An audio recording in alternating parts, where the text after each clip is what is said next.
an open letter, the no-show that showed everything. Well, Lynette, dumbass, some people make their mark in history by standing up for something. And of course, stupid made hers by sitting it out entirely.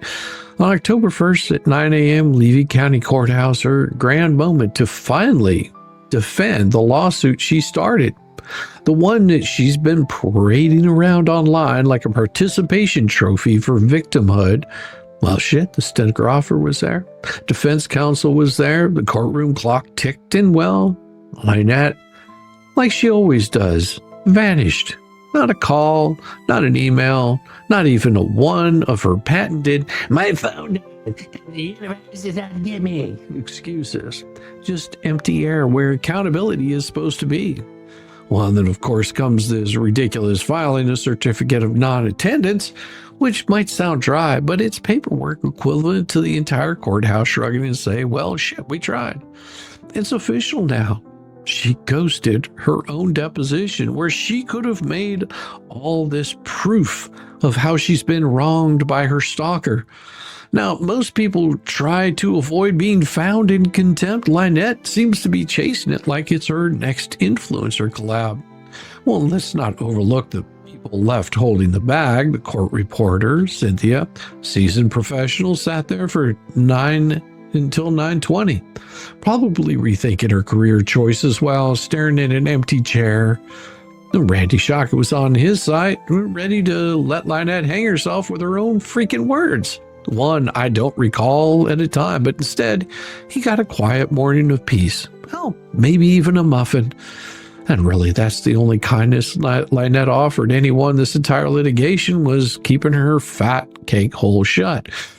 It's funny how she always finds her voice when there's an audience, but loses it when the record's rolling. Well, she'll spend hours posting on Facebook about corruption, false narratives, yet she can't even spare 10 minutes to testify under oath. Because every time she gets close to actual truth, well, she just sprints in the opposite direction like a toddler who just realized that honesty has consequences. Well, let's not ignore the so-called help in her corner, those self-proclaimed experts who've been whispering bad legal advice into her ear like it's gospel. This is the result of that mentorship. A client too scared to sit in a room and answer questions because even she knows she can't keep her own lies straight. When these people don't respect her, they use her. She is their useful idiot. Pro se cannon fodder for whatever narrative they're going to be pushing this next week. They get the clicks, the chaos, the attention, and bitch, get the sanctions. When you sue people who have actual lawyers, the bare minimum requirement is just show up. She couldn't even meet that. So now the record reflects no show, no defense, no clue. And the irony is sort of delicious because this is the same woman who screamed online about how the truth will come out. Well, Lynette, they tried. The court even scheduled it for 9 a.m. You just didn't bring your happy ass in there and show up to deliver it.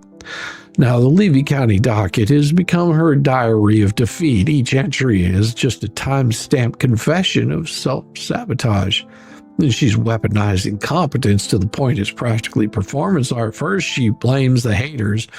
Then when that fails, it's the system. And when that all else fails, she files something so incoherent and calls it injustice. Well, the universe has a cruel sense of humor. The system she claims to fight keeps catching her lying and filing and flailing, all in equal measure. But here's what happens next. The defense will file for costs, maybe even sanctions. The judge, already tired of her circus, will note that little pattern, because this isn't the first time she's dodged it. It's just the first time the paper trail is laughing. That certificate of non-attendance isn't just procedural.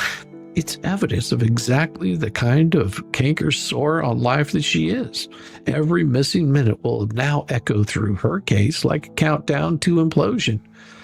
So, meanwhile, her own little fan club will spin this as bravery. They'll say she stood her ground because apparently not standing at all counts now.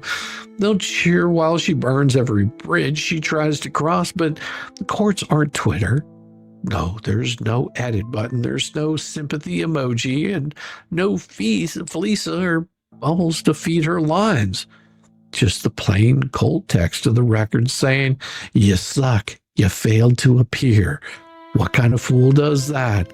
Because this was her moment to prove she wasn't just the character everyone paints her as.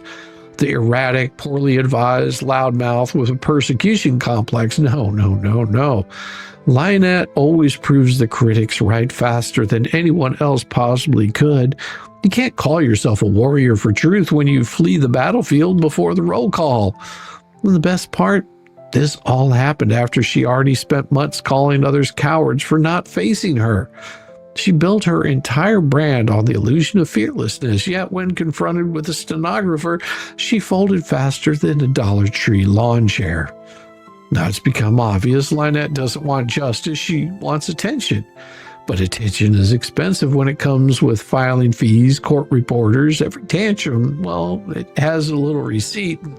Now this is one that's on the record forever. It's not the corruption she needs to fear. It's her own pattern of vanishing whenever the truth asks for eye contact.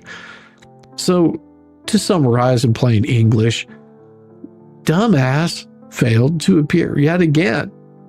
And every missed appearance isn't just a procedural failure. It's a confession of weakness dressed up as victimhood. Now, she can cry set up all she wants, but no one can conspire to make her not show her happy ass up. That's on her. The only person sabotaging Lynette Preston's lawsuit is the same one listed as plaintiff. Now, the rest of us, we're just spectators sitting in the courtroom waiting for a woman who keeps proving she can't even show up to her own downfall. Shizzywhiznut, certified moron with Velcro shoes, former owner of a star-spangled helmet, licking windows in the front row of Florida's most tragic courtroom sitcom, and most definitely your daddy. Hoorah! It is about time. Let's break this mother down with Shizzywhiznut.